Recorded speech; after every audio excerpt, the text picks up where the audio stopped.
सपना। सपना तो भाई हर कोई देखता ही है, लेकिन क्या आप कभी एक डरावना सपना देखे हैं? ऐसा ही एक कहानी सुनाने जा रहा हूँ मैं, जिसमें मैं आपको कहानी नहीं सुनाऊंगा, पर मुझे कोई कहानी सुना रहा होता है। एक आदमी जिसका नाम मुझे नहीं पता वह कौन था।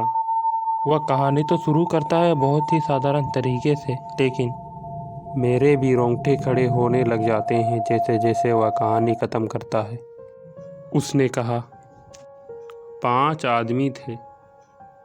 उनका नाम रमेश, सुरेश, किरण, वैभव और अनीता था। उन पांचों को काम के सिलसिले में किसी जगह पर मिलना था। पांचों लोग एक दूसरे से मिलने के लिए गए।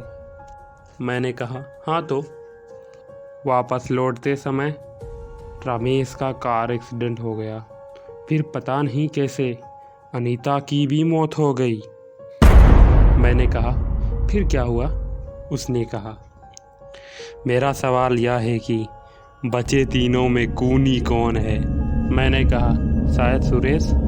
उसने कहा, मैं बोलूं कि वो भी मर गया तो? अब बचे दो, दोनों में कोई तो खूनी होने वाला है। तुम सोच रहे होगे वैभव, पर उसकी भी मौत हो गई। मैंने सोचा अब तो केवल किरण ही बची है, लेकिन फिर वापस से मैंने सोचा ये तो इतना आसान भी नहीं होना चाहिए था क्या।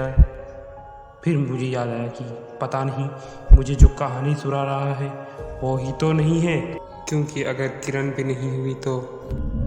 तभी उसने बड़ी ही डरावनी आवाज़ में कहा, क्या सोच रहे हो?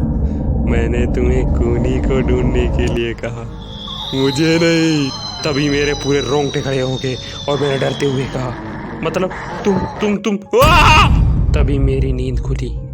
फिर जब मैंने उठने की कोशिश की तो मुझसे उठा भी नहीं जा रहा था। मेरे पूरे हाथों में पूरे रोंगटे खड़े हो चुके थे। मुझे अपने आप में एकदम पूरी डर का एहसास हो रहा था। ये बात अब तक मुझे याद है। अभी भी तुम कहानी सुन रहे हो?